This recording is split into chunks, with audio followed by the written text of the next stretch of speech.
ദൈവ തിരുനാമത്തിന് മഹത്വമുണ്ടാകട്ടെ. വേഗം വരുന്ന യേശു കർത്താവിൻ്റെ നാമത്തിൽ നിങ്ങൾക്കെല്ലാവർക്കും എൻ്റെ സ്നേഹവന്ദനം ഞാൻ അറിയിക്കുന്നു. കർത്താവ് നമ്മുടെ മധ്യത്തിൽ ഓരോ ദിവസവും അവിടുത്തെ സ്നേഹത്താൽ കരുണയാൽ നമ്മെ ശുശ്രൂഷിക്കാൻ അവിടുന്ന് നമ്മുടെ മധ്യത്തിലേക്ക് ഇറങ്ങി വരുന്നതിനെ ഓർത്ത്, തൻ്റെ ജീവനുള്ള വചനത്തെ നമുക്ക് നൽകുന്നതിനെ ഓർത്ത്, ആ വചനത്തിൽ നമ്മെ അനുദിനം പണിതെടുക്കുന്നതിനെ ഓർത്ത് ഞാൻ ദൈവത്തെ സ്തുതിക്കുന്നു. എഫദായിൻ ജീസസ് മിനിസ്ട്രീസിൻ്റെ ഓൺലൈൻ മീറ്റിങ്ങിനോട് നിങ്ങൾ കാണിക്കുന്ന എല്ലാ കൂട്ടായ്മയ്ക്കും, നിങ്ങളുടെ പ്രാർത്ഥനകൾക്കും സഹകരണങ്ങൾക്കും, ഞങ്ങളുടെ ഈ സന്ദേശം മറ്റുള്ളവർക്ക് ഷെയർ ചെയ്യുന്ന നിങ്ങളുടെ ആ ഒരു മിനിസ്ട്രിയെ ഓർത്തും ഞാൻ എൻ്റെ ദൈവത്തിന് നന്ദി പറയുന്നു. നിങ്ങളെ കർത്താവ് എല്ലാ നിലകളിലും മാനിക്കുകയും അനുഗ്രഹിക്കുകയും ചെയ്യുമാറാകട്ടെ. കർത്താവ് ശക്തീകരിക്കട്ടെ. ഇന്നത്തെ നമ്മുടെ സന്ദേശത്തിലേക്ക് നമുക്ക് വേഗത്തിൽ പ്രവേശിക്കാം. എല്ലാവരും എസ്തേറിൻ്റെ പുസ്തകം എടുത്താട്ടെ. എസ്തേറിൻ്റെ പുസ്തകത്തിൽ നിന്ന് നാം ഇന്ന് ചില ചിന്തകൾ ചിന്തിക്കുവാൻ ദൈവകൃപയിൽ ശരണപ്പെടുന്നു. Hallelujah, glory to God. എസ്തേറിൻ്റെ പുസ്തകം അതിൻ്റെ 4-ാമത്തെ അധ്യായം 14-ാമത്തെ അനുഗ്രഹിക്കപ്പെട്ട തിരുവചനം. എസ്തേറിൻ്റെ പുസ്തകം 4-ാമത്തെ അധ്യായം അതിൻ്റെ 14-ാമത്തെ അനുഗ്രഹിക്കപ്പെട്ട തിരുവചനം ലഭിച്ച ഒരു വ്യക്തിക്ക് അൺമ്യൂട്ട് ചെയ്ത് വായിക്കാം. നീ ഈ സമയത്ത്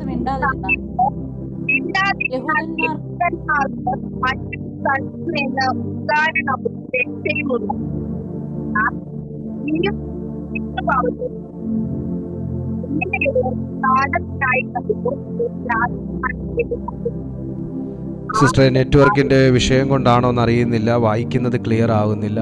ഒരാളും കൂടെ അതൊന്ന് അൺമ്യൂട്ട് ചെയ്ത് വായിക്കാവോ? ഒരാളും കൂടെ. നീ ഈ സമയത്ത് മിണ്ടാതിരുന്നാൽ യഹൂദന്മാർക്ക് മറ്റൊരു സ്ഥലത്ത് നിന്ന് ഉദ്ധാരണവും രക്ഷയും ഉണ്ടാകും. എന്നാൽ നീയും നിന്റെ പിതൃഭവനവും നശിച്ചു പോകും. ഇങ്ങനെയുള്ളൊരു കാലത്തിനായിട്ടല്ലയോ നീ രാജസ്ഥാനത്ത് വന്നിരിക്കുന്നത്? ആർക്കറിയാം? യെസ്, നീ ഈ സമയത്ത് മിണ്ടാതിരുന്നാൽ യഹൂദന്മാർക്ക് മറ്റൊരു സ്ഥലത്ത് നിന്ന് ഉദ്ധാരണവും രക്ഷയും ഉണ്ടാകും. എന്നാൽ നീയും നിന്റെ പിതൃഭവനവും നശിച്ചു പോകും. ഇങ്ങനെയുള്ളൊരു കാലത്തിനായിട്ടല്ലയോ നീ രാജസ്ഥാനത്ത് വന്നിരിക്കുന്നത്? ആരോട് പറഞ്ഞ വാക്കാണ്? എസ്തേറിന്റെ വളർത്തച്ഛനാകുന്ന മൊർദെഖായി എസ്തേറിനോട് പറഞ്ഞ വാക്കാണ് നമ്മൾ വായിച്ചത്. 2 കാര്യങ്ങൾ ഈ വാക്യത്തിനകത്ത് ഉൾക്കൊള്ളിച്ചിട്ടുണ്ട്. ഒന്ന്, ഉദ്ധാരണം ദൈവം കണ്ട ഒരു ജനതയ്ക്ക് ദൈവം ഏതു വിധേനയും നൽകും. 2, ഉദ്ധാരണങ്ങൾക്കായി ദൈവം കണ്ട ഒരു വ്യക്തി പിന്മാറിയാലും ദൈവം അവരെ ഉദ്ധരിക്കും. അടുത്തൊരു വാക്കും കൂടെ അതിനകത്ത് കിടക്കുന്നത്, ഉദ്ധാരണങ്ങൾക്ക് വേണ്ടി ദൈവം അപ്പോയിന്റ് ചെയ്തൊരു വ്യക്തി അതിന് തയ്യാറാകാതെ ഇരിക്കരുത്. അവനെ ദൈവം കണ്ടിട്ടുള്ളത് കൊണ്ട് അവനെ ദൈവം ഒരു രാജാസനത്തിൽ അല്ലെങ്കിൽ രാജപദവിയിൽ ദൈവം എത്തിച്ച് നിർത്തിയിട്ടുണ്ട്. 2 കാര്യമെന്ന് ഞാൻ പറഞ്ഞു, 3 കാര്യമാക്കി ഈ 2 കാര്യത്തെ ഞാൻ പറഞ്ഞു എന്ന് മാത്രം. 3 കാര്യങ്ങളാക്കി ഈ 2 കാര്യത്തെ ഞാൻ സ്പ്ലിറ്റ് ചെയ്തു എന്ന് മാത്രം. നമ്മുടെ ഒരു മനസ്സിലാക്കലിന് വേണ്ടി, നമ്മുടെ ഒരു അണ്ടർസ്റ്റാൻഡിങ്ങിന് വേണ്ടി ഞാൻ അങ്ങനെ ചെയ്തു. ഒന്നുകൂടെ ഞാൻ പറയാം. യഹൂദന്മാർക്ക് വേണ്ടി മിണ്ടാൻ, യഹൂദന്മാരെ, യഹൂദ വംശത്തെ മുഴുവനും രക്ഷിച്ചെടുക്കാൻ, ദൈവം കണ്ട ജാതിയെ രക്ഷിച്ചെടുക്കാൻ ദൈവം എസ്തേർ എന്ന് പറയുന്ന ഒരു ദൈവ പൈതലിനെ മൊർദെഖായിലൂടെ വളർത്തി വലുതാക്കിയ ദൈവം കണ്ട എസ്തേറിനെ ദൈവം വർഷങ്ങൾക്ക് മുൻപേ ബാല്യകാലത്തിലെ കർത്താവ് കണ്ടുവെച്ച ഒരു മകളാണ്. ആ മകളെ അവളൊരു പ്രായം എത്തിയപ്പോൾ മൊർദെഖായിലൂടെ തന്നെ പരിശുദ്ധാത്മാവായ ദൈവം അവളെ കൊട്ടാരത്തിന്റെ അകത്തേക്ക് അയച്ചു. എസ്തേറിന്റെ ലൈഫ് സ്റ്റൈൽ പഠിച്ചു അല്ലെങ്കിൽ എസ്തേറിന്റെ ആ ലൈഫ് ലൈൻ പഠിച്ചു കഴിഞ്ഞാൽ അത്ഭുതകരമാകുന്ന രീതിയിലുള്ള ട്രാൻസ്ഫോർമേഷൻസ് ആണ് തൻ്റെ ജീവിതത്തിൽ നടന്നിരിക്കുന്നത്. ഒരിക്കലും തനിക്ക് പുറത്തു നിന്ന് കാണാൻ കഴിയുമായിരുന്ന ഒരു കൊട്ടാരത്തിലേക്ക് വസിക്കാൻ തക്കവണ്ണം കയറിപ്പോകാനുള്ള ഒരു അതോറിറ്റി ദൈവം എസ്തേറിന് കൊടുത്തു എന്ന് പറയുമ്പോൾ അത് അത്ഭുതം തന്നെയാണ്. ആ എസ്തേറിനെ ദൈവം കൊട്ടാരത്തിലേക്ക് അയച്ചതിൻ്റെ കാരണം യഹൂദ ജനത്തെ മുഴുവനും സംരക്ഷിക്കുക എന്ന ഉത്തരവാദിത്വത്തോടെയാണ്. എന്നാൽ അതിനകത്തേക്ക് കയറിയ എസ്തേർ ആദ്യ നാളുകളിൽ അറിഞ്ഞിരുന്നില്ല ദൈവം എന്നെ ഇതിനകത്തേക്ക് കൊണ്ടുവന്നത് ഇന്ന പെർപ്പസിനാണ് എന്ന്. എന്നാൽ സാഹചര്യം വന്നെത്തിയപ്പോൾ താൻ അത് റിയലൈസ് ചെയ്യുകയാണ്. തൻ്റെ വളർത്തച്ഛനിലൂടെ മൊർദെഖായിയിലൂടെ താൻ അത് റിയലൈസ് ചെയ്യുകയാണ്. യഹൂദ ജനത്തിൻ്റെ വീണ്ടെടുപ്പിന് വേണ്ടിയിട്ടായിരിക്കുമല്ലോ നിന്നെ ദൈവം ഈ രാജാസനത്തിൽ, ഈ പദവിയിൽ ദൈവം നിന്നെ കൊണ്ടുവന്നത്. ശരി, ഇപ്പോൾ ഇരിക്കുന്ന നീ വാ തുറന്നില്ലെങ്കിൽ സാരമില്ല, യഹൂദന്മാർക്ക് മറ്റൊരു സ്ഥലത്ത് നിന്ന് രക്ഷയും ഉദ്ധാരണവും ഉണ്ടാകും, പക്ഷെ നീയും നിന്റെ പിതൃഭവനവും നശിച്ചു പോകും എന്ന വാസ്തവത്തെ മൊർദെഖായി തന്നെ ഓർമ്മിപ്പിക്കുകയാണ്. ഒരർത്ഥത്തിൽ ഞാനും നിങ്ങളുമെല്ലാം ഒരു എസ്തേർ തന്നെയാണ്. ആരുടെയൊക്കെയോ ഉദ്ധാരണങ്ങൾക്ക് വേണ്ടി, ആരുടെയൊക്കെയോ രക്ഷയ്ക്ക് വേണ്ടി, ആരുടെയൊക്കെയോ വിടുതലിന് വേണ്ടി, ആരെയൊക്കെയോ ഒന്ന് കൈത്താങ്ങാൻ വേണ്ടി, കയറ്റി വിടാൻ വേണ്ടി, ഒന്ന് പ്രാർത്ഥിച്ച് സപ്പോർട്ട് ചെയ്യാൻ വേണ്ടി, ഒന്ന് ബലപ്പെടുത്താൻ വേണ്ടി, ശുശ്രൂഷിക്കാൻ വേണ്ടി എന്നെയും നിങ്ങളെയും ഒക്കെ കർത്താവ് രാജകീയ അഭിഷേകം നൽകി നമ്മെ ഓരോരോ സ്ഥാനങ്ങളിൽ ദൈവം ആക്കി വച്ചിരിക്കുന്നത് പല സന്ദർഭങ്ങളിലും നമുക്ക് മനസ്സിലാക്കാൻ കഴിയാതെ പോകുന്നു എന്നുള്ളത് ദൗർഭാഗ്യകരമാകുന്ന ഒരു കാര്യമാണ്. മൊർദെഖായിയുടെ വാക്ക് ശ്രദ്ധേയമാണ്. ഈ സമയത്ത് മിണ്ടാതിരുന്നാൽ, ഈ സമയത്ത് മിണ്ടാതിരുന്നാൽ. ദൈവമക്കൾക്ക് ദൈവം നൽകിയിട്ടുള്ള അധികാരങ്ങളെ എപ്പോഴും ഉപയോഗിക്കണമെന്ന് ആഗ്രഹിക്കുന്നില്ല. ദൈവം നമുക്ക് തന്നിരിക്കുന്ന അധികാരങ്ങൾ എപ്പോഴും ഉപയോഗിക്കണമെന്ന് ദൈവം ആഗ്രഹിക്കുന്നില്ല. എന്നാൽ അധികാരം പ്രയോഗിക്കേണ്ട സന്ദർഭങ്ങൾ പരിശുദ്ധാത്മാവ് ലൂക്കോസിന് എഴുതിയ സുവിശേഷത്തിൽ രേഖപ്പെടുത്തിയിട്ടുണ്ട്. പാമ്പിന്റെയും തേളിന്റെയും ശത്രുവിന്റെയും സകല ബലത്തെയും കുറിച്ച് നീ തിരിച്ചറിയുമ്പോൾ നീ നിന്റെ ബലത്തെ ഉപയോഗിക്കണം. ചിലതിനെ ചവിട്ടാനും മെതിക്കാനും തകർത്ത് കളയാനും തക്കവണ്ണമുള്ള ബുദ്ധി നീ ഉപയോഗിക്കണം. അത് ലൂക്കോസിലൂടെ ദൈവം നമ്മളെ പഠിപ്പിക്കുന്നൊരു കാര്യമാണ്. എന്നാൽ ബലമുണ്ടെന്ന് കരുതി, അധികാരമുണ്ടെന്ന് കരുതി നമ്മളത് എപ്പോഴും ഉപയോഗിക്കുന്ന ഒരു വക്താക്കളായിട്ട്, ദൈവശക്തിയുടെ വക്താക്കളായിട്ടല്ല ദൈവം നമ്മളെ വിളിച്ചിരിക്കുന്നത്. എന്നാൽ ബുദ്ധിയോടും ജ്ഞാനത്തോടും പരിജ്ഞാനത്തോടും കൂടെ ദൈവശക്തിയെ ഉപയോഗിക്കുന്ന, അവസരങ്ങളെ ഉപയോഗിക്കുന്ന, അധികാരത്തെ ഉപയോഗിക്കുന്ന വ്യക്തിത്വങ്ങളായി ഞാനും താങ്കളും ഒക്കെ മാറണമെന്ന് ദൈവം ആഗ്രഹിക്കുന്നു. സോ മൊർദെഖായി എസ്തേറിനെ റിമൈൻഡ് ചെയ്യുകയാണ്, ഈ സമയത്ത് നീ മിണ്ടാതിരുന്നാൽ. അപ്പോൾ എന്നും മിണ്ടുന്നത് പോലെ അല്ല ഇപ്പോൾ എസ്തേർ മിണ്ടേണ്ടത്. എന്നും പ്രവർത്തിക്കുന്നത് പോലെയല്ല, എന്നും ജീവിക്കുന്നത് പോലെയല്ല, എന്നത്തെയും കാര്യപരിപാടികളിലല്ല ഇന്ന് എസ്തേർ ശ്രദ്ധ ചെലുത്തേണ്ടത്. എസ്തേറിന് അതിനേക്കാൾ വലിയൊരു ദൗത്യം ഇന്ന് തന്റെ മുമ്പിൽ നിൽക്കുകയാണ്. യഹൂദ മുഴുവനും എസ്തേറിന്റെ ഇടപെടലിന് വേണ്ടി കാത്തു നിൽക്കുകയാണ്. പ്രിയപ്പെട്ട ദൈവപൈതലേ, പരിശുദ്ധാത്മാവ് ഇന്ന് ആരോടൊക്കെയോ സംസാരിക്കുകയാണ്. ദൈവം നിങ്ങളെ ഓരോരോ പൊസിഷനിലാക്കി വെച്ചിരിക്കുന്നു. നിങ്ങളുടെ വീട്ടിൽ ആർക്കുമില്ലാത്ത എന്തോ ഒരു അഭിഷേകം നിങ്ങളുടെ മേൽ ദൈവം പകർന്നിട്ടുണ്ടെങ്കിൽ, നിങ്ങളുടെ മേൽ ആർക്കുമില്ലാത്ത എന്തോ ഒരു താല്പര്യം ദൈവത്തോട് നിങ്ങൾക്ക് തരത്തക്ക നിലകളിൽ, നിങ്ങൾക്ക് ദൈവത്തോടുണ്ടാകത്തക്ക നിലകളിൽ ദൈവം നിങ്ങളുടെ ഹൃദയങ്ങളിൽ ചൊരിഞ്ഞിട്ടുണ്ടെങ്കിൽ, നിങ്ങളുടെ വീട്ടിൽ ആർക്കുമില്ലാത്ത എന്തോ ഒരു ദാഹം ദൈവവചനത്തോടോ ദൈവരാജ്യത്തോടോ നിങ്ങൾക്ക് തോന്നുന്നുവെങ്കിൽ, നിങ്ങളുടെ വീട്ടിൽ, നിങ്ങളുടെ കുടുംബത്തിൽ ആർക്കും ലഭിച്ചിട്ടില്ലാത്ത എന്തോ ഒരു സ്പെഷ്യൽ ഗിഫ്റ്റ് നിങ്ങൾക്ക് ദൈവം പകർന്നിട്ടുണ്ടെങ്കിൽ, ഇതൊക്കെ ദൈവം എസ്തേറെ നിന്നെ ഏൽപ്പിച്ചതിൻ്റെ പിന്നിൽ എന്തോ ദൈവത്തിന് വളരെ ശക്തമാകുന്ന ഒരു പദ്ധതിയും ചിന്തയും അതിൻ്റെ പിന്നിലുണ്ട് എന്ന് ഈ വചനം നിന്നെ ഓർമ്മിപ്പിക്കുകയാണ്. ആത്മാവാരോടോ പറയുന്നു, ഈ സമയം നീ മിണ്ടാതെ ഇരിക്കരുത്. ഈ സമയം നിങ്ങൾ മൗനമായി ഇരിക്കരുത്. ഈ സമയം നിങ്ങൾ എവിടെയൊക്കെയോ എന്തിനൊക്കെയോ വേണ്ടി എഴുന്നേൽക്കേണ്ട സമയമാണ്. ഈ സമയം നിങ്ങൾ ദൈവത്തോട് നിലവിളിക്കേണ്ട സമയമാണ്. കഴിഞ്ഞ ദിവസം നമ്മൾ ചിന്തിച്ചതുപോലെ സംഹാരകൻ നിനക്കെതിരെ കയറി വരുന്നു. അരമുറുക്കുക, കോട്ട കാത്തുകൊള്ളുക, നിന്നെ തന്നെ നല്ലവണ്ണം ശക്തീകരിക്കാം.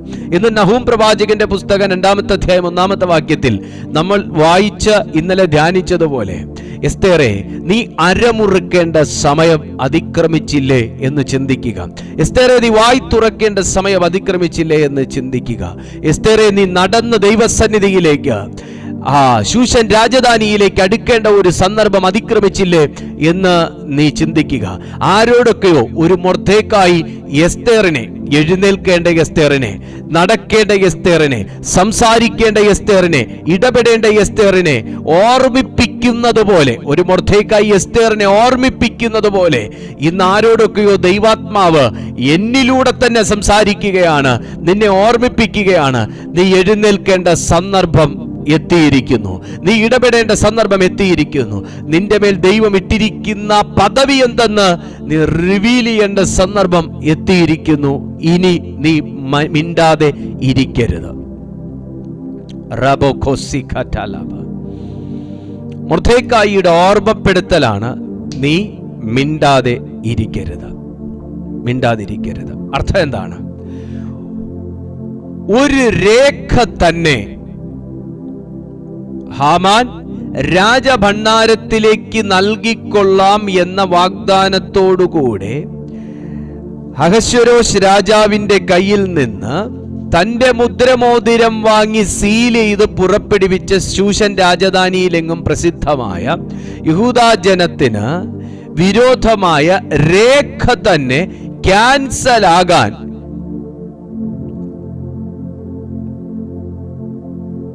എസ്തേർ മറ്റൊരു രേഖ ഉണ്ടാക്കണ്ട.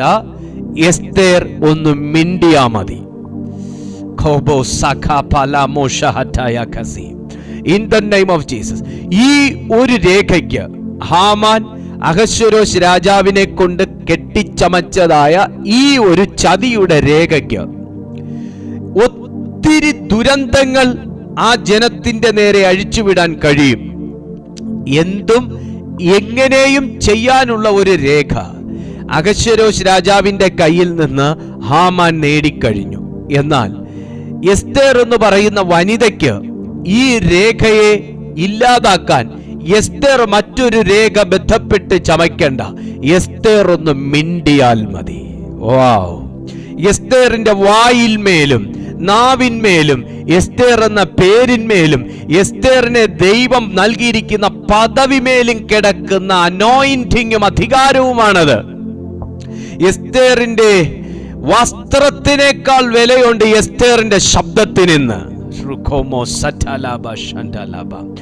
എസ്തേർ ധരിച്ചിരിക്കുന്ന ഇയർ റിങ്ങിനേക്കാൾ വിലയുണ്ട് ഇന്ന് എസ്തേറിന്റെ ശബ്ദത്തിന്.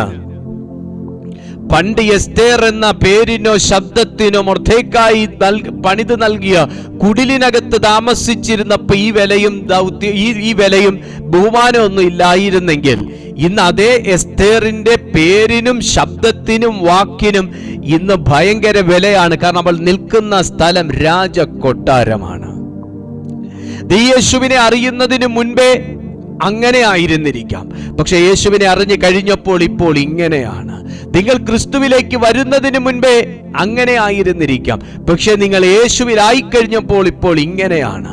പലയിടങ്ങളിലും വിലയില്ലാത്ത താങ്കൾക്ക്, പല സ്ഥലത്തും വില ലഭിക്കാത്ത താങ്കൾക്ക്, പല സ്ഥലങ്ങളിലും പരിഗണന ലഭിക്കാത്ത താങ്കൾക്ക്, പല ഇടങ്ങളിലേക്കും ക്ഷണം ലഭിക്കാത്ത താങ്കൾക്ക്, പലയിടത്തും നിങ്ങളുടെ വാക്കിനും ശബ്ദത്തിനും വിലയില്ലാത്ത സ്ഥാനത്ത് യേശുവിൽ നിൽക്കുന്ന നിന്റെ ശബ്ദത്തെ ഭയത്തോടെ നോക്കുന്ന മറ്റൊരു മണ്ഡലമുണ്ട് സുഹൃത്തെ. അതുകൊണ്ട് നീ മിണ്ടാതെ ഇരുന്നാൽ നാശമാണ്, പക്ഷെ നീ മിണ്ടിയാൽ ഭയങ്കര ജയമാണ്. ഓ ഹല്ലേലൂയ! യേശുവിന്റെ നാമത്തിൽ എസ്തേറിനോട് രേഖയുണ്ടാക്ക്, പ്ലാൻ തയ്യാറാക്ക്, അങ്ങനെ ചെയ്യ്, ഇങ്ങനെ ചെയ്യ്. ഇങ്ങനൊന്നും മൊർദെഖായി പറയുന്നില്ല. മൊർദെഖായിയുടെ വാക്ക് ശ്രദ്ധിക്കണം. ഒന്ന് മിണ്ടിയാ മതി, ഒന്ന് മിണ്ടിയാ മതി.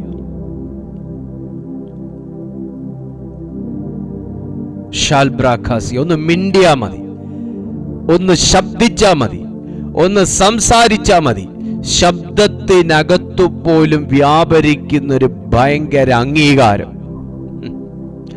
സുഹൃത്തെ, നിന്റെ ശബ്ദത്തെ അംഗീകരിക്കാൻ പോവാണ് ചില വ്യക്തികൾ. നിന്റെ ശബ്ദത്തെ ഒന്ന് കേൾക്കണമെന്ന് ആവശ്യപ്പെടാൻ പോവാണ് ചില വ്യക്തികൾ. നീ ഒന്ന് സംസാരിച്ചേ പറ്റൂ എന്ന് പറയാൻ പോവാണ് ചില വ്യക്തികൾ. നീ ഇങ്ങനെ മിണ്ടാതിരുന്ന പറ്റത്തില്ല എന്ന് പറഞ്ഞ് നിങ്ങൾക്കൊരു പ്രത്യേക പരിഗണനയും പൊസിഷനും കർത്താവ് നൽകാൻ പോവാണ്. ഇന്നലെ വരെ മിണ്ടരുത് എന്ന് പറഞ്ഞ ആരെങ്കിലും ഇതിനകത്തുണ്ടെങ്കിൽ നിങ്ങളെ നോക്കി മിണ്ടിപ്പോകരുത്, നിന്റെ ശബ്ദം ഇവിടെ കേട്ടുപോകരുത്, നീ ഈ കാര്യത്തിൽ ഇടപെടണ്ട, നീ ഞങ്ങളുടെ കൂടെ വരണ്ട, നീ ഈ കാര്യത്തിൽ അഭിപ്രായം പറയാതിരിക്കാവോ എന്നൊക്കെ ആരോടെങ്കിലും ചോദിച്ചിട്ടുണ്ടെങ്കിൽ ഒന്ന് ശ്രദ്ധിച്ച് കേട്ടോ. ഇപ്പൊ മൊർദെഖായി തന്നെ പറയുവാണ്, നീ മിണ്ടാതിരിക്കുന്നതാണ് പ്രശ്നം. ആമേൻ. ഞാൻ ഏതൊക്കെയോ അമ്മമാരോട് പറയുകയാണ്, സഹോദരിമാരോട് പറയുകയാണ്, കർത്തൃദാസന്മാരോട് പറയുകയാണ്, കർത്തൃദാസുമാരോട് ഞാൻ പറയുകയാണ്, ദൈവമക്കളെ, നിന്റെ ശബ്ദത്തിനുള്ള വില നിനക്കെതിരെ എഴുതിയ രേഖയ്ക്കില്ല. നിന്റെ ശബ്ദത്തിനുള്ള വില നിനക്കെതിരെ പുറപ്പെടുവിച്ച വിധിക്കില്ല. നിന്റെ ശബ്ദത്തിനുള്ള ബലം ആ രേഖയ്ക്കില്ല.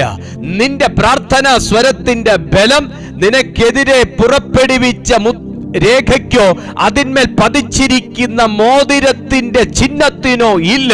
ഇന്ന് നീ മിണ്ടാതിരിക്കുന്നതാണ് പ്രശ്നം. നീ പ്രാർത്ഥിക്കുന്നതല്ല പ്രശ്നം, പ്രാർത്ഥനാ ശബ്ദം ഉയരുന്നതല്ല പ്രശ്നം, നീ സംസാരിക്കുന്നതല്ല പ്രശ്നം, നീ വചനം വായിക്കുന്നതല്ല പ്രശ്നം, നീ ഇതൊക്കെ ചെയ്യാതിരിക്കുന്നതാണ് പ്രശ്നം. ഇന്ന് നിന്റെ ശബ്ദത്തിന്റെ വില മറ്റു പല ദുർശബ്ദങ്ങൾക്ക് ഇല്ല. നിന്റെ പ്രാർത്ഥനയുടെ വില അതിനകത്ത് എഴുതി പിടിപ്പിച്ചിരിക്കുന്ന വാക്കുകൾക്കില്ല. നിന്റെ മേൽ ദൈവമിട്ടിരിക്കുന്ന മുദ്രയുടെയും അഭിഷേകത്തിന്റെയും വില ആ രേഖമേൽ പതിച്ചിരിക്കുന്ന ചിഹ്നത്തിനില്ല. ആത്മാവ് ആരോടോ പറയുന്നു, നിന്റെ വായി വിസ്താരത്തിലേക്ക് തുറക്കാൻ നീ തയ്യാറായാൽ സ്വർഗം അതിനകത്ത് മറുപടികൾ കൊണ്ട് നിറയ്ക്കുന്ന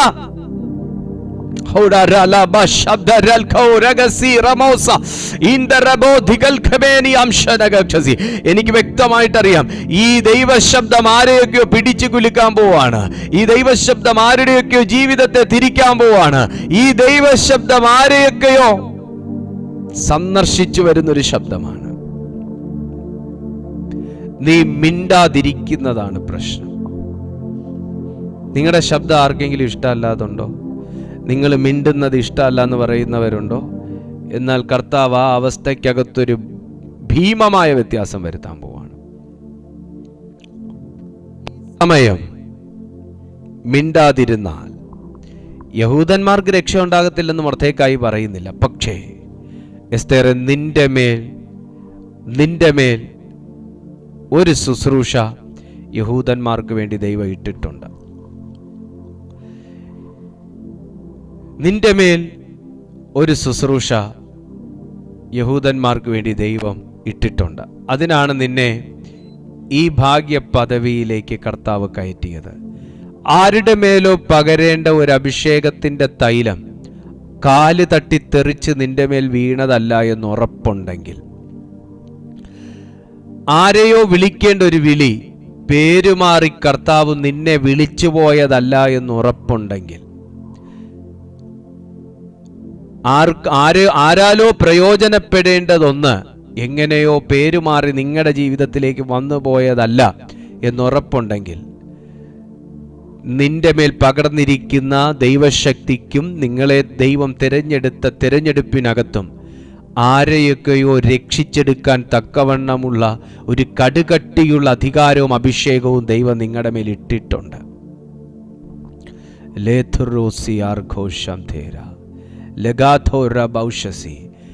കാരണം അത് ദൈവം റിവീൽ ചെയ്യുന്നത് ശബ്ദത്തിനകത്താണ്.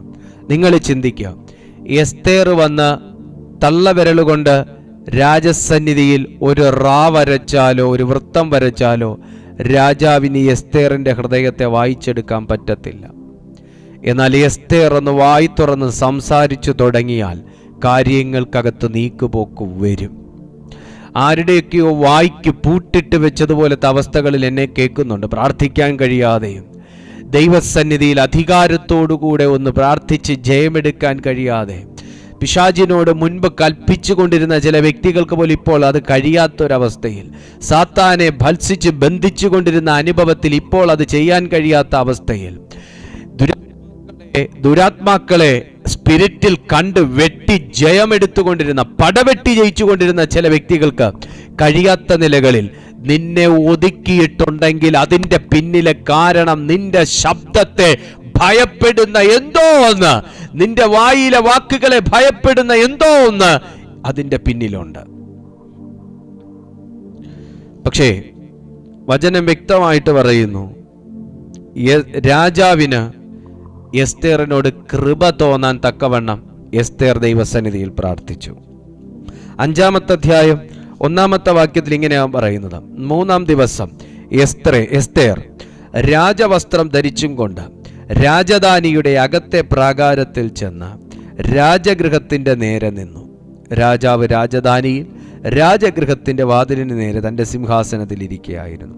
എസ്തേർ രാജ്ഞി പ്രാകാരത്തിൽ നിൽക്കുന്നത് രാജാവ് കണ്ടപ്പോൾ അവന് അവളോട് കൃപ തോന്നി.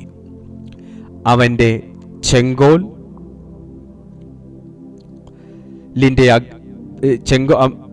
ചെങ്കോൽ രാജാവ് എസ്തേറിൻ്റെ നേരെ നീട്ടി. ശ്രദ്ധിച്ചേ, രാജസന്നിധിയിൽ എസ്തേറിനെ സംബന്ധിച്ച് എങ്ങനെയും കയറിച്ചല്ല. പക്ഷേ എസ്തേർ രാജസന്നിധിയിൽ ചെന്ന രീതി നിങ്ങൾ ശ്രദ്ധിക്കുക. താൻ ആരാണ് എന്ന ബോധ്യത്തോടെയാണ് എസ്തേർ രാജസന്നിധിയിൽ ചെന്നത്. മീൻസ് അത് എടുത്ത് എന്തിനാണ് ഈ പുസ്തകത്തിനകത്ത് എഴുതി വെച്ചേക്കുന്നതെന്ന് നിങ്ങൾ ചിന്തിക്കണം. 3-ാം ദിവസം എസ്തേർ രാജധാനിയുടെ അകത്തെ പ്രാകാരത്തിൽ ചെന്നു എന്ന് എഴുതിയാലും നമുക്ക് മനസ്സിലാവും എന്തിന് 3-ാം ദിവസം എസ്തേർ രാജവസ്ത്രം ധരിച്ചും കൊണ്ട് രാജധാനിയുടെ അകത്തെ പ്രാകാരത്തിൽ ചെന്നു എന്ന് എഴുതി എന്ന് നിങ്ങൾ ചിന്തിക്കുക. ദൈവമാക്കി വെച്ചിരിക്കുന്ന താങ്കൾ, ഞാനൊന്നുമല്ല, ഞാൻ ആരുമല്ല, ഞാൻ പുഴുവാണ്, കൃമിയാണ്, ഞാനൊരു ഇരയാണ്, കൊതുകാണ് എന്നൊക്കെ പറഞ്ഞ് ദൈവം നമ്മുടെ മേൽ ഇട്ടിരിക്കുന്ന പദവിയെ നാം തന്നെ മനഃപൂർവം തരം താഴ്ത്തി കെട്ടി ഒരു പുഴുവിനോടും കൃമിയോടും ഇരയോടും കൊതുകിനോടും ഈച്ചയോടും പല്ലിയോടും ഒക്കെ നമ്മൾ ഉപമിച്ച് കഴിഞ്ഞാൽ ദൈവസന്നിധിയിൽ നിന്ന് നമുക്ക് ലഭിക്കുന്ന ബഹുമാനവും സാത്താനീയ ഇടങ്ങളിൽ നിന്ന് നമ്മുടെ മേലുണ്ടാകുന്ന ഭയവും കുറഞ്ഞു വരും. കാരണം ദൈവം അനോയിന്റ് ചെയ്തിരിക്കുന്ന ഞാൻ എന്ന വ്യക്തി ദൈവസന്നിധിയിൽ ഒരു അഭിഷിക്തനാണ് എന്ന ബോധ്യം എനിക്കില്ലാതെ ഞാൻ പ്രസംഗിക്കുന്നുവെങ്കിലും, ഞാനൊരു പാസ്റ്റർ ആണെങ്കിലും, ഞാൻ ഒന്നുമല്ല, ഏതുമല്ല, ഞാനൊരു കൃമിയാണ്, കർത്താവേ നീ സംസാരിച്ചാലേ ഉള്ളൂ, നീ പറഞ്ഞാലേ ഉള്ളൂ, ഓക്കെ, ദൈവം സംസാരിച്ചാലേ ഉള്ളൂ, ദൈവം പറഞ്ഞാലേ ഉള്ളൂ, ദൈവം ചെയ്താലേ ഉള്ളൂ. എന്നാൽ ഞാനൊരു പുഴുവല്ല, ഞാനൊരു കൃമിയല്ല, ഞാനൊരു ഇരയല്ല. ഒരു പുഴുവിനെ ദൈവം ഒരിക്കലും ഒരു പാസ്റ്ററായി അഭിഷേകം ചെയ്യുന്നില്ല. ഒരു കൃമിയെ, ഒരു കൊതുകിനെ ദൈവം ഒരിക്കലും ഒരു ശുശ്രൂഷയ്ക്ക് വേണ്ടി എഴുന്നേൽപ്പിച്ച ചരിത്രവും ഇല്ല. എന്നാൽ എന്തിന് ദൈവം ദൈവത്തിൻ്റെ മുഖഛായയിലും ഭാവനയിലും മനുഷ്യനെ സൃഷ്ടിച്ചു എന്തെന്നാൽ ദൈവം ചെയ്യേണ്ട പല കർത്തവ്യങ്ങളും നമ്മിലൂടെ ചെയ്തു കാണാൻ അവിടുന്ന് ആഗ്രഹിക്കുന്നു. അതുകൊണ്ട് എസ്തേർ രാജസന്നിധിയിൽ ചെന്നപ്പോൾ താൻ ആരാണ് എന്ന ബോധ്യത്തോടെയാകുന്നു താൻ അവിടെ ചെന്നത്. രാജാവ് ചെങ്കോല് നീട്ടിയോ കൃപ തോന്നിയോ എന്നൊക്കെയുള്ള രണ്ടാമത്തെ കാര്യം. പക്ഷെ എസ്തേർ ആരാണ് എന്ന് റിവീൽ ചെയ്യാൻ മറന്നുപോയില്ല. അവൾ രാജവസ്ത്രം ധരിച്ചുകൊണ്ട് രാജസന്നിധിയിൽ ചെന്നു. യേശുവിൻ്റെ നാമത്തിൽ പ്രാർത്ഥിക്കുന്ന ഓരോ ദൈവമക്കളും രാജാവാകുന്ന ദൈവസന്നിധിയിൽ കയറി ചെല്ലാനുള്ള അനുവാദം കർത്താവ് നമുക്ക് തന്നിട്ടുണ്ട്. എന്നാൽ 30 ദിവസത്തേക്ക് ഞാൻ വിളിക്കുന്ന ഒരു വ്യക്തി അല്ലാതെ എൻ്റെ മുമ്പിൽ വന്നു പോകരുതെന്നുള്ള രാജകൽപ്പന രാജകീയമായി നിലനിൽക്കുന്ന സന്ദർഭത്തിലാണ് 3-ാം ദിവസം കൽപ്പന പുറപ്പെടുവിച്ച് 3-ാം ദിവസം എസ്തർ രാജസന്നിധിയിലേക്ക് നടന്നെടുക്കുന്നതെന്ന് നിങ്ങൾ ഓർക്കണം. കാരണം അവൾക്കൊരു വിശ്വാസമുണ്ട്. എന്നാന്നറിയാവോ? എന്നെ ഈ കൊട്ടാരത്തിനകത്തേക്ക് വിളിച്ചു കൊണ്ടുവന്ന ദൈവം തമ്പുരാൻ എൻ്റെ കൂടെ ഉള്ളിടത്തോളം കാലം എനിക്ക് നേരെ ഒരു ചെങ്കോൽ നീട്ടിയാലും ഇല്ലെങ്കിലും, രാജാവിന് കൃപ തോന്നിയാലും ഇല്ലെങ്കിലും, ദൈവത്തിൻ്റെ കൃപ എന്നെ മറയ്ക്കുന്നുണ്ടെന്ന് യേശുവിൻ്റെ നാമത്തിൽ പല വാതിൽക്കലും പല ഓഫീസുകൾക്കകത്തും പലരുടെ സന്നിധിയിലും സന്നിധാനങ്ങളിലും ചെന്ന് നിൽക്കുമ്പോൾ നിങ്ങൾക്കൊരുപക്ഷെ കൃപ ലഭിച്ചു കൊള്ളണമെന്നോ അംഗീകാരം ലഭിച്ചു കൊള്ളണമെന്നോ പാസ്സാക്കി വിട്ടുകൊള്ളണമെന്നോ ഇല്ല. പക്ഷേ നിന്നെ വിളിച്ച് നിന്നെ വേർതിരിച്ച് അഭിഷേകം ചെയ്ത് ദൈവം പിടിച്ച് നിലനിർത്തിയിരിക്കുന്ന ഒരു വ്യക്തിയാണെന്നുണ്ടെങ്കിൽ ആർക്ക് കൃപ തോന്നിയാലും തോന്നിയില്ലെങ്കിലും എസ്തേറിനോട് ദൈവത്തിന്റെ കൃപ കിടക്കുന്നിടത്തോളം കാലം രാജാവിന്റെ കൃപ ഒരു വിഷയമേ അല്ല. പക്ഷേ അവൾ മറന്നു പോകാത്ത ഒന്ന്, ഞാൻ പോകുന്നത് രാജസന്നിധിയിൽ, ഞാൻ പോകുന്നത് യഹൂദന്മാരുടെ രക്ഷകനായി, ഞാൻ ചെല്ലുന്നത് ഒരു രാജ്യവസ്ത്രത്തിനകത്തായിരിക്കണം എന്നുള്ള ബോധ്യമാണ് അവളുടെ വസ്ത്രം മറന്നു പോകാതിരുന്നത്. എന്തെങ്കിലും ഒരു ഗൗൺ എടുത്തിട്ടേച്ചു പോയാലും എസ്തേറിന് അംഗീകാരം കിട്ടുമായിരിക്കും. പക്ഷെ ബൈബിളിൽ എസ്തേറിന് അംഗീകാരം കിട്ടണമെങ്കിൽ അവൾക്ക് കൊടുത്ത വസ്ത്രം ധരിച്ചിരിക്കണം. ദൈവ പൈതലേ, ദൈവം നിങ്ങൾ എങ്ങനെ പ്രാർത്ഥിച്ചാലും ദൈവം കേൾക്കാതിരിക്കത്തില്ല. പക്ഷെ ഞാൻ ആരാണ് ദൈവസന്നിധിയിൽ എന്നുള്ള തിരിച്ചറിവോടുകൂടെയുള്ള പ്രാർത്ഥന അത് വളരെ ഫലം ചെയ്യും. ഞാൻ ആരാണ് ദൈവസന്നിധിയിൽ എന്നുള്ള പ്രാർത്ഥന, തിരിച്ചറിഞ്ഞുള്ള പ്രാർത്ഥന വളരെ ഫലം ചെയ്യും. കാരണം ആ തിരിച്ചറിഞ്ഞുള്ള ഈ പ്രാർത്ഥന തടയുന്ന മണ്ഡലം എത്ര പേർക്കറിയാം? പ്രാർത്ഥന തടയുന്ന മണ്ഡലങ്ങളുണ്ട്. നമ്മളിവിടെ ഇരുന്ന് ശബ്ദം പുറത്ത് കേൾക്കാതെ പ്രാർത്ഥിച്ചാലും ശബ്ദം പുറത്ത് കേട്ട് പ്രാർത്ഥിച്ചാലും ഈ 2 പ്രാർത്ഥനകളും തടയാനുള്ള ദുർഭൂതങ്ങൾ എപ്പോഴും ഉണ്ട്. എന്നാൽ ഞാൻ ആരാണ് ദൈവസന്നിധിയിൽ എന്നുള്ള ഞാൻ പ്രാർത്ഥിക്കുന്നത് ശ്രദ്ധിച്ചിട്ടുണ്ടോ? മീറ്റിങ്ങിന് കയറുന്നതിന് മുന്നേ സകല സാധ്യതകളും കട്ട് ചെയ്തിട്ടേ ഞാൻ മീറ്റിങ്ങിൽ കയറത്തുള്ളൂ. സകല സാധ്യതകളും, ഈ മീറ്റിംഗ് തടയാനുള്ള എല്ലാ സാധ്യതകളും നമ്മളായിട്ട് അതിന് ഒരവസരം വെക്കാതിരിക്കരുത് എന്നുള്ളതുകൊണ്ട് ഞാൻ എല്ലാം കട്ട് ചെയ്തിട്ടേ മീറ്റിങ്ങിൽ കയറത്തുള്ളൂ. ഈ മീറ്റിംഗ് തടയാനും മെസ്സേജ് തടയാനും റെവലേഷൻ തടയാനും ഒക്കെ ദുർഭൂതങ്ങൾ ഓൾറെഡി സന്നദ്ധരായി നിൽക്കുകയാണ്. പക്ഷെ ഞാൻ ദൈവസന്നിധിയിൽ ആരാണ് എന്നുള്ള ബോധ്യത്തോടുകൂടെ ഞാൻ അത് ചെയ്യുമ്പോൾ അതവിടെ കട്ടാകും എന്നുള്ള വിശ്വാസം എനിക്കുണ്ട്. റെവലേഷൻ അധികമായിട്ട് വെളിപ്പെടും എന്നുള്ള ബോധം എനിക്കുണ്ട്. ഇതറിയുന്ന സാത്താന് മേലാൽ പിന്നെ അത് തടയാൻ പറ്റത്തില്ല. ഇതറിയുന്ന ദുരാത്മാക്കൾക്ക് ദുർഭൂതങ്ങൾക്ക് തടയാൻ പറ്റത്തില്ല. ദ സെയിം വേ നിങ്ങളുടെ പ്രാർത്ഥനകൾ എവിടെയെങ്കിലും തടയപ്പെടുന്നുവെങ്കിൽ ഞാൻ പുഴുവാണ്, കൃമിയാണ്, ഇരയാണ്, ഒന്നുമല്ല, ഏതുമല്ല എന്നുള്ള ഒരു നമ്മൾ വാഗൊണ്ട് പറയുന്നത് അവിടെ സ്ഥാപിക്കപ്പെടുകയാണ്. Praise God. നമുക്ക് വിലയില്ല, ദൈവസന്നിധിയിൽ വിലയില്ല. ദൈവം നമുക്ക് കൃപകൾ തന്നിട്ടുണ്ടെങ്കിലും ഞാൻ ഒന്നുമല്ല. നമുക്ക് താഴ്മ വേണം, തീർച്ചയായിട്ടും നമുക്ക് താഴ്മ വേണം ദൈവസന്നിധി. പക്ഷേ ദൈവത്തെ കൂടെ താഴ്ത്തിക്കെട്ടുന്ന താഴ്മ, സാത്താന് ഉയരാൻ കഴിയുന്ന ഒരു താഴ്മ ഒരിക്കലും ഒരു ക്രിസ്ത്യാനിയുടെ ജീവിതത്തിൽ പാടില്ല. ഹല്ലേലൂയ.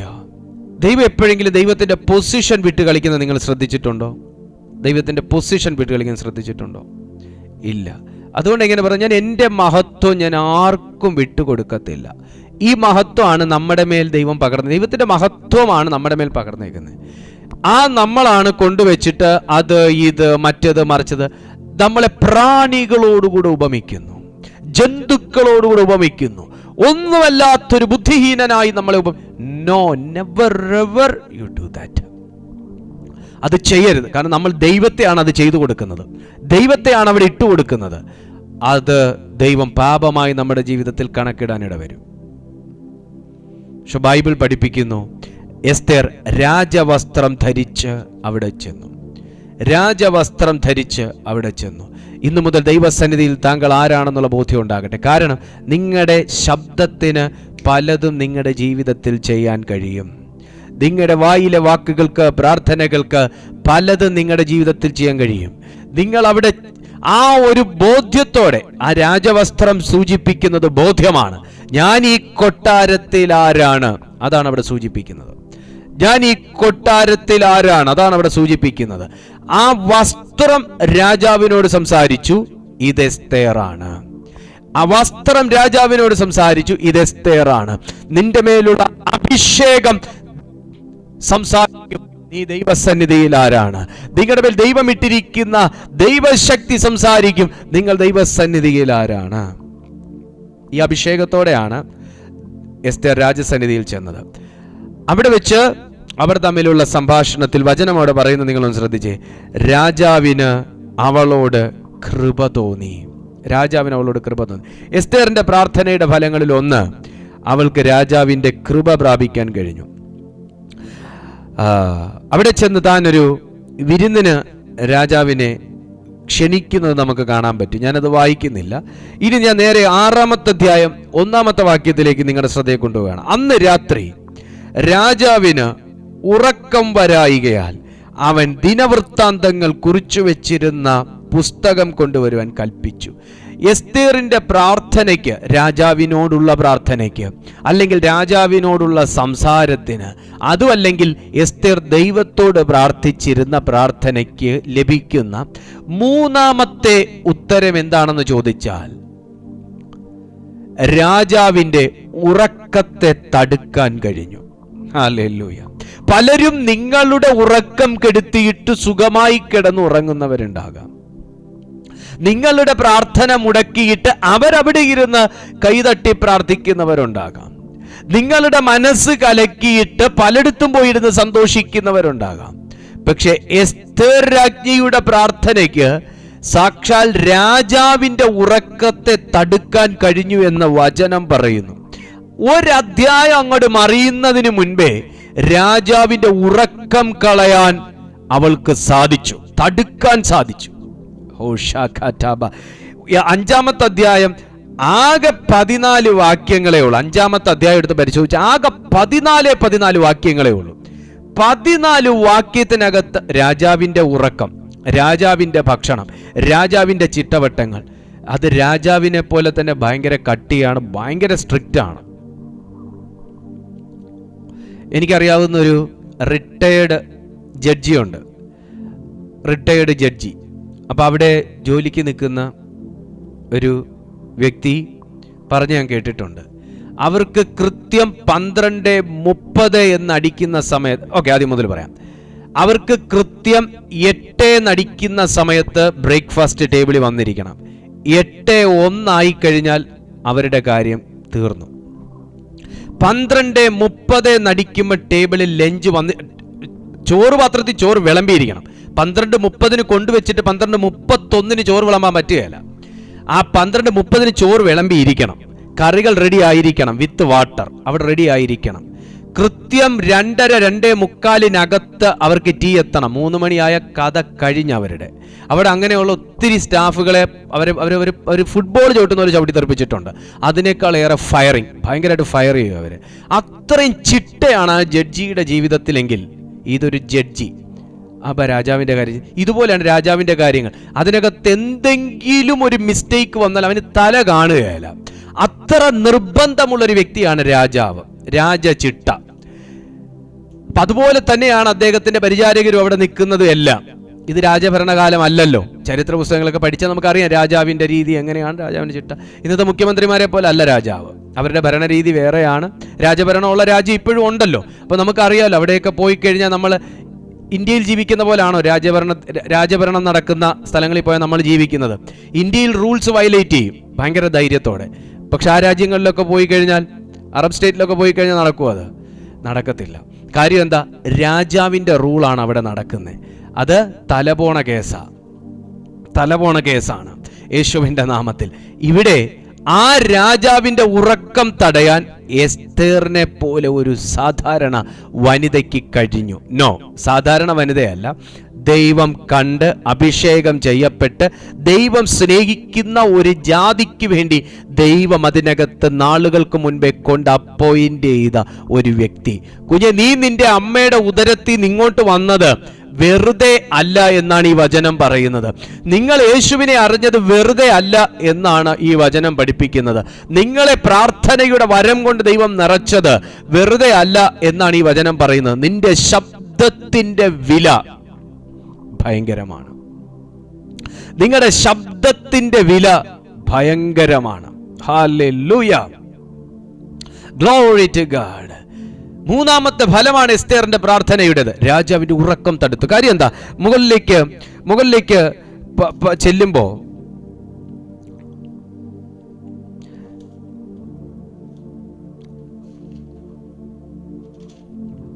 എസ്തേർ രാജാവിനോട് ചില കാര്യങ്ങൾ അങ്ങോട്ട് സൂചിപ്പിക്കുകയാണ്. എല്ലാം തുറന്നൊന്നും പറയുന്നില്ല, പക്ഷെ ചില കാര്യങ്ങൾ സൂചിപ്പിക്കുന്നു. അന്ന് രാത്രി 6-ാമത്തെ അധ്യായം 1-ാമത്തെ വാക്യം. അന്ന് രാത്രി രാജാവിന് ഉറക്കം വരായികയാൽ അവൻ ദിനവൃത്താന്തങ്ങൾ കുറിച്ചു വെച്ചിരുന്ന പുസ്തകം കൊണ്ടുവരാൻ കൽപ്പിച്ചു. അത് രാജാവിനെ വായിച്ച് കേൾപ്പിച്ചു. താഴേക്ക് വായിക്കുമ്പോൾ മൊർദെഖായി പറയുന്ന കാര്യങ്ങളും എല്ലാം നമുക്ക് കാണാൻ കഴിയും. 7-ാമത്തെ വാക്യം വരുമ്പോൾ എസ്തേർ കാര്യങ്ങളെല്ലാം 2 വട്ടം രാജാവിന് വിരുന്ന് കൊടുക്കുന്നു. ആ വിരുന്നിലെല്ലാം രാജാവ് ഹാപ്പിയാകുന്നു. അതിനുശേഷം ഈ കാര്യം രാജാവിൻ്റെ സന്നിധിയിൽ അറിയിക്കും. ഞാൻ ഇവിടെ ചുരുക്കുക കേട്ടോ. രാജാവിൻ്റെ സന്നിധിയിൽ അറിയിക്കുന്നു. അവിടെ ഞാനൊന്ന് നിൽക്കുകയാണ്. ദൈവത്തോട് തുറന്ന് പറയാനുള്ളൊരു വാതിൽ നമുക്ക് തുറന്ന് കിട്ടുന്നൊരു സന്ദർഭം നമ്മൾ സെൻസ് ചെയ്യണം. Let me clear. രാജാവിനെ വിരുന്നിന് ക്ഷണിച്ച ഉടൻ എല്ലാം കൂടെ അങ്ങോട്ട് ഛർദ്ദിച്ച് വെക്കണില്ല. നിങ്ങൾ എസ്തേറിന്റെ ആ ഒരു ബുദ്ധി, ജ്ഞാനം നിങ്ങൾ ശ്രദ്ധിക്കണം. ചില ആൾക്കാരുണ്ട് ദൈവസന്നിധിയിൽ അങ്ങോട്ട് വന്നാലുടൻ എല്ലാ വിഷയവും ഒരുമിച്ചെടുത്ത് അങ്ങ് തട്ടും. ഈ JCB കൊണ്ട് തട്ടുന്നത് പോലെ തട്ടും. നോ. എസ്തേറിന്റെ ആ ഒരു മൂവ്മെന്റ്സ് ശ്രദ്ധിച്ച് അവൾ ആദ്യം ഒരു അറ്റ്മോസ്ഫിയർ ഒരുക്കുന്നു. രാജാവിനെ ക്ഷണിക്കുന്നു. അവർക്ക് വേണ്ടുന്ന ശുശ്രൂഷകൾ ചെയ്യുന്നു. അവരെ സന്തോഷിപ്പിക്കുന്നു. അങ്ങനെ ഒരു അറ്റ്മോസ്ഫിയർ അവിടെ ക്രിയേറ്റ് ചെയ്യുന്നു. ആദ്യ ദിവസം അത് പറയാൻ നല്ലതല്ലെന്ന് കണ്ട് 2-ാമത്തെ ഒരു വിരുന്നിന് ക്ഷണിക്കുന്നു. നല്ലൊരു പ്ലസന്റ് അറ്റ്മോസ്ഫിയർ ക്രിയേറ്റ് ചെയ്യുന്നു. രാജാവിൻ്റെ മൂഡ് നല്ലതാണെന്ന് കണ്ട്, പറയാൻ നല്ലതാണെന്ന് കണ്ട് ഒരു അറ്റ്മോസ്ഫിയർ ഓപ്പണായി, തടസ്സങ്ങൾ മാറി, കാർമേഘം മാറി, രാജാവ് നല്ലൊരു പ്ലസന്റ് ക്ലൈമറ്റിലാണ് ഇപ്പോൾ ആയിരിക്കുന്നതെന്ന് ഉറപ്പ് വരുത്തിയതിന് ശേഷമേ എസ്തർ സബ്ജക്റ്റ് വിട്ടുള്ളൂ. നമ്മുടെ പ്രാർത്ഥനകളെ പല സ്ഥലങ്ങളിലും തടയപ്പെടുന്നതിൻ്റെ കാരണവും ഭയങ്കര പ്രതീക്ഷയിൽ സച്ചിൻ ടെണ്ടുൽക്കർ ഫോർവേഡ് ചെയ്തു വന്നൊരു 6 അടിക്കുമ്പോൾ നേരെ അത് ക്യാച്ച് ചെയ്യുമ്പോൾ വരുന്നൊരവസ്ഥ പോലെയാണ് പലരുടെയും പ്രാർത്ഥന. ഇപ്പം അടിക്കുന്നത് 6 ആണെന്ന് വിചാരിച്ച് അടിക്കും, പക്ഷെ നേരെ പോയി ഇരിക്കുന്നത് എതിർ ടീമിന്റെ കയ്യിലായിരിക്കും. ആൾ ഔട്ടായോ? പക്ഷേ ഇവിടെ എസ്തേർ ചെയ്തതാണ് ശരിയായ രീതി. കാരണം എനിക്കുള്ള തടസ്സങ്ങൾ, എൻ്റെ വൈരികൾ, എൻ്റെ ഈ കാര്യം രാജാവിനോട് പറയാൻ തടസ്സമായിട്ടുള്ളവർ ഒന്നും ഈ സന്നിധിയിലില്ല. അറ്റ്മോസ്ഫിയർ ക്ലിയർ ആണ്, പ്ലസന്റ് ക്ലൈമറ്റ് ആണ്, എനിക്ക് പറയാം എന്ന് ബോധ്യം വന്നതിന് ശേഷമേ സബ്ജക്റ്റ് വിട്ടുള്ളൂ. നിങ്ങളൊരു കാര്യം ദൈവസന്നിധിയിൽ സമർപ്പിക്കുന്ന സമയത്ത് ഇതുപോലുള്ള ഹാമാന്റെ അനുയായികളെല്ലാം അന്തരീക്ഷ മണ്ഡലത്തിൽ തടസ്സം സൃഷ്ടിക്കാൻ നിൽക്കും. നിങ്ങളുടെ ഓരോ സ്തോത്രവും സ്തുതിയും പ്രാർത്ഥനകളും എല്ലാം തന്നെ നിങ്ങൾ ആരാണെന്ന് തിരിച്ചറിഞ്ഞുള്ള ഓരോ സ്തോത്രവും സ്തുതിയും പ്രാർത്ഥനകളെല്ലാം തന്നെ അന്തരീക്ഷം ശുദ്ധീകരിച്ചു കൊണ്ടിരിക്കുകയാണെന്ന് ദയവായി തിരിച്ചറിഞ്ഞാലും നിങ്ങളുടെ ഉള്ളിലുള്ള വിഷയങ്ങൾ അന്തരീക്ഷം തെളിച്ചമില്ലാതെ എടുത്ത് നേരെ ഇട്ടാൽ സച്ചിൻ 6 അടിക്കുന്നതും എതിർ ടീം ക്യാച്ച് പിടിക്കുന്നത് പോലെയിരിക്കും. കാരണം നിങ്ങളുടെ പ്രാർത്ഥനകൾ സ്വർഗം എത്തുന്നില്ല. നമ്മൾ എവിടെ നിൽക്കുന്നു, ദൈവവുമായി എത്ര ഡിസ്റ്റൻസിലാണ് നമ്മൾ നിൽക്കുന്നത്, ഇതൊന്നും നമ്മൾ അറിയുന്നില്ല. എസ്തേർ 3 ബെഡ്റൂമിന്റെ അപ്പുറം നിന്ന് രാജാവിനെ സൽക്കരിക്കാൻ പറ്റത്തില്ല. എസ്തേർ രാജാവിന്റെ അടുത്തെത്തണം. അവളുടെ ഓരോ മൂവ്മെന്റ്സും ഇന്ന് പ്രധാനമാണ്. കാരണം ഏറ്റവും വലിയ ഒരു ദൗത്യമാണ് എസ്തേർ ചെയ്യാൻ പോകുന്നത്. ഇത് മൊർദെഖായിക്ക് ചെയ്യാനൊക്കത്തില്ല. ഏറ്റെടുത്തിരിക്കുന്ന ദൗത്യത്തിന്റെ വ്യാപ്തി മനസ്സിലാക്കുക. നിങ്ങളത് ഏൽപ്പിച്ചിരിക്കുന്ന ഉത്തരവാദിത്തങ്ങളെ മനസ്സിലാക്കുക. നിങ്ങളെ ദൈവം എന്തിനു വിളിച്ചു എന്ന് മനസ്സിലാക്കുക. നിങ്ങൾ ആരോട് സംസാരിക്കുന്നു എന്ന് മനസ്സിലാക്കുക. നിങ്ങൾ ആരുടെ സന്നിധിയിലാണ് എത്തിച്ചേരുന്നതെന്ന് മനസ്സിലാക്കുക.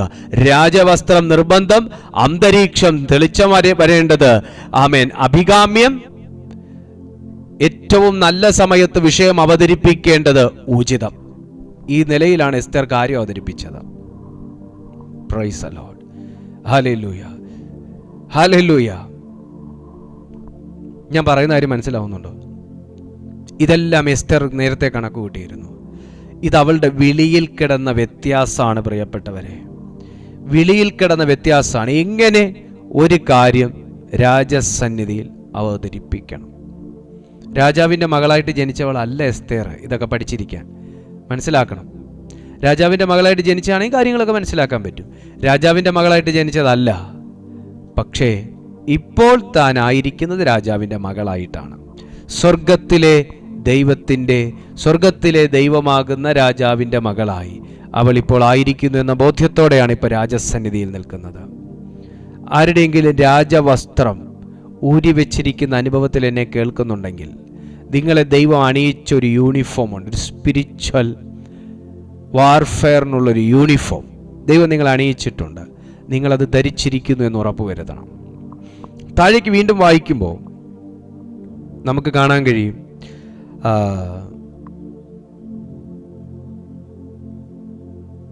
5-ാമത്തെ വാക്യം, 7-ാമത്തെ അധ്യായം 5-ാമത്തെ വാക്യം. എസ്തേറിന്റെ പുസ്തകം 7-ാമത്തെ അധ്യായം 5-ാമത്തെ വാക്യം. അഹശ്വേരോശ് രാജാവ് എസ്തേർ രാജ്ഞിയോട്, അവൻ ആർ? ഇങ്ങനെ ചെയ്യുവാൻ തുനിഞ്ഞവൻ എവിടെ എന്ന് ചോദിച്ചു. അതിന് എസ്തേർ, വൈരിയും ശത്രുവും ഈ ദുഷ്ടനുമായ ഹാമാൻ തന്നെ എന്ന് പറഞ്ഞു. അപ്പോൾ ഹാമാൻ രാജാവിൻ്റെയും രാജ്ഞിയുടെയും മുമ്പിൽ ഭ്രമിച്ചുപോയി. താഴേക്ക് വായിക്കുമ്പോൾ നമുക്ക് കാണാൻ പറ്റും, അപമാനിക്കപ്പെട്ടിരുന്ന മൊർദെഖായിക്ക് എസ്തേറിന്റെ ശബ്ദത്തെ നിമിത്തം മാനം മടങ്ങി വരികയാണ്.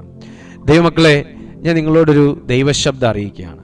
നിങ്ങൾ ഇന്ന് ഈ പ്രാർത്ഥിക്കുന്നതിനും നിങ്ങൾ ഉപവസിക്കുന്നതിനും നിങ്ങൾ ഈ വചനം കേൾക്കുന്നതിനൊക്കെയുള്ള പ്രതിഫലം ധനവും മാനവും ജീവനുമായി ദൈവം നിങ്ങളുടെ വീട്ടിൽ കൊണ്ടുതരും. എസ്തേറിന്റെ ശബ്ദത്തിൽ മൊർദെഖായിക്ക് മാനം ലഭിച്ചു എന്ന് പറഞ്ഞാൽ നിങ്ങൾ വിശ്വസിക്കുമോ? അത് മനസ്സിലാകണമെന്നുണ്ടെങ്കിൽ നമുക്ക് 7-ാമത്തെ അധ്യായം 5-ാമത്തെ വാക്യം നമ്മൾ ഇപ്പോൾ വായിച്ച് നമ്മൾ ഒന്നുകൂടെ വായിച്ചു നോക്കണം. മൊർദെഖായിയെ കുറ്റം ചാരി നിന്ന ഹാമാൻ ഈ സെക്കൻഡിൽ മൊർദെഖായിയുടെ മുമ്പിലും രാജാവിൻ്റെ മുമ്പിലും രാജ്ഞിയുടെ മുമ്പിലും ഭ്രമിച്ചു നിൽക്കുന്ന ഒരവസ്ഥയാണ്. നിങ്ങളുടെ പേരിനെ ചവിട്ടി താഴ്ത്തി പലരുടെയും മുമ്പിൽ നെളിഞ്ഞു നിന്ന വ്യക്തി നിന്റെ വായിലെ പ്രാർത്ഥനാ ശബ്ദത്തിൽ ഭ്രമിക്കാൻ പോവുക.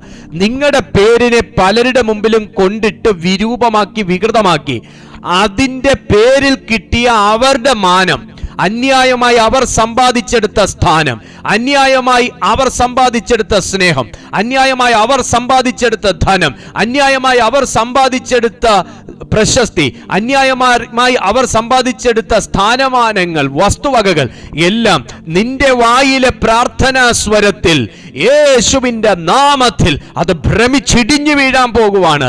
നിങ്ങൾക്ക് ലഭിക്കേണ്ട സ്നേഹം തട്ടിയെടുത്തോ?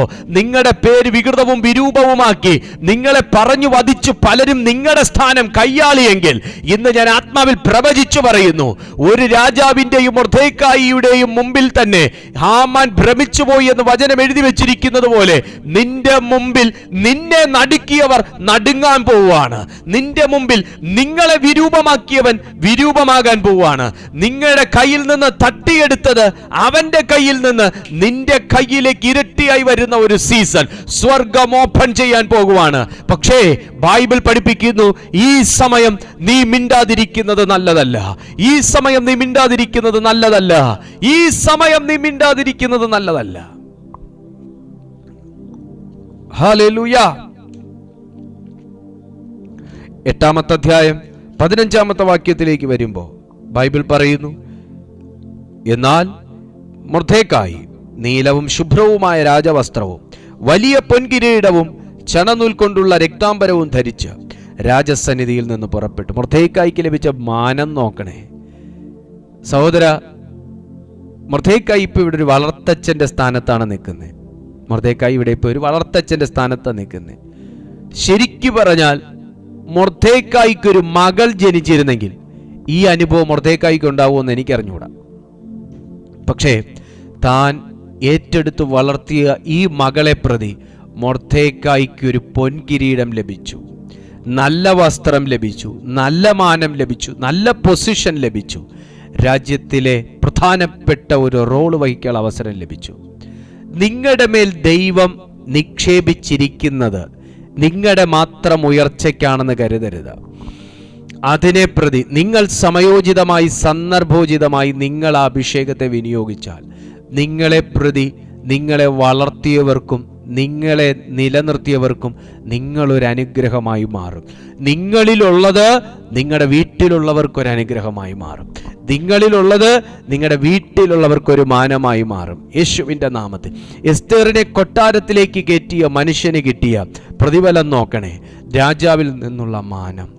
പിന്നെയോ മൊർദെഖായി നീലവും ശുഭ്രവുമായ രാജവസ്ത്രവും വലിയ പൊൻകിരീടവും ചണനൂൽ കൊണ്ടുള്ള രക്താംബരവും ധരിച്ച്, ഈ മനുഷ്യന്റെ ആയുസ്സിൽ ഇതൊക്കെ മേത്ത് കയറുമെന്ന് വിചാരിച്ചതല്ല.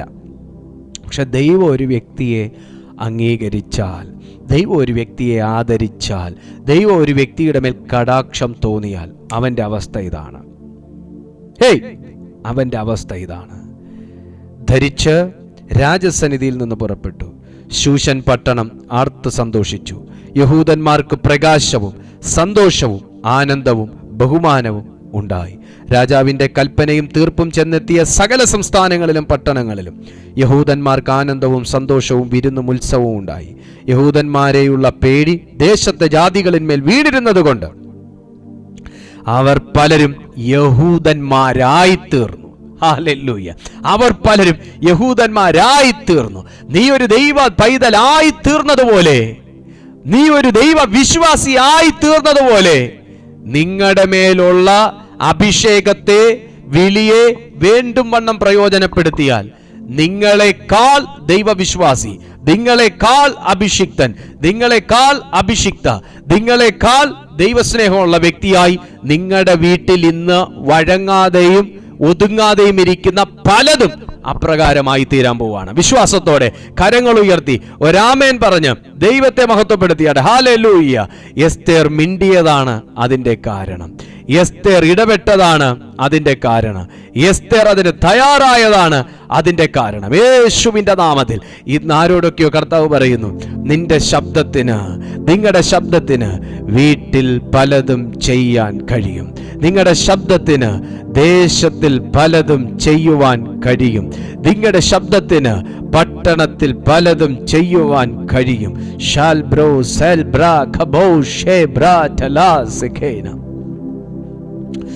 Holy Ghost, in the name of Jesus, രേഖ മാറ്റാൻ നിങ്ങളുടെ വാക്കുകൾക്കും പ്രാർത്ഥനകൾക്കും കഴിയും.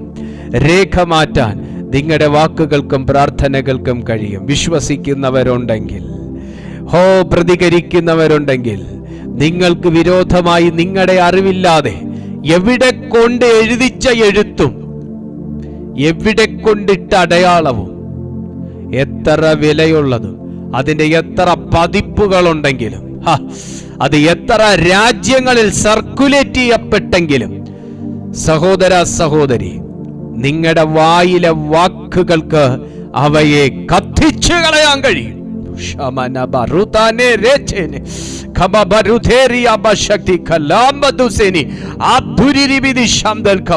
ഞാൻ യേശുവിന്റെ നാമത്തിൽ പ്രഖ്യാപിക്കുന്നു, ഈ ജനത്തിന് വിരോധമായി എഴുതിയ എഴുത്തുകൾ, ഈ ജനത്തിന് വിരോധമായി എഴുതിയ എഴുത്തുകൾ, സർക്കുലേറ്റ് ചെയ്യപ്പെട്ട ഡോക്യുമെന്റുകൾ യേശുവിന്റെ നാമത്തിൽ ക്യാൻസൽ ആകട്ടെ.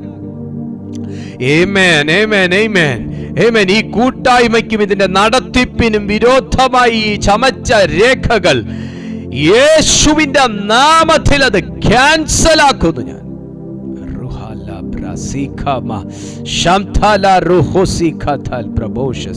യേശുവിന്റെ അധികാരമുള്ള നാമത്തിൽ ഞങ്ങൾ ഒരുമിച്ച് പ്രാർത്ഥിക്കുന്നു. ഡാഡി, ഒരുമിച്ച് പ്രാർത്ഥിക്കുന്നു. ദൈവമഹത്വം ഇതിന്റെ മധ്യത്തിൽ ചലിക്കട്ടെ. ദൈവശക്തി ഇതിന്റെ മധ്യത്തിൽ ചലിക്കട്ടെ. ദൈവകൃപ ഇതിന്റെ മധ്യത്തിൽ ചലിക്കട്ടെ. ദൈവപ്രവൃത്തി ഇതിന്റെ മധ്യത്തിൽ ചലിക്കട്ടെ.